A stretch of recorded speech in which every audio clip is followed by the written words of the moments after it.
Let's draw a Pteranodon. First, draw a teardrop shape for the Pteranodon's head. Add the Pteranodon's crest. Draw the neck. Add an oval for the body. Erase the line inside the crest and the body line inside the neck. Add the legs. Now draw the top of each wing and the bottom of each wing.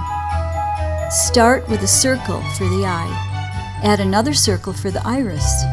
Draw a little circle inside the iris for a highlight. Leave the highlight white when you color. Draw a line in the beak. Add the finger claws and foot claws. Now add the wrinkle lines in the wings. Add a background for the Pteranodon.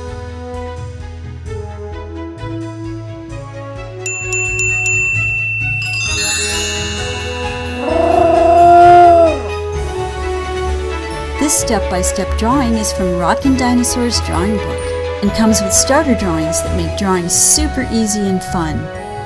Subscribe to see more awesome drawings.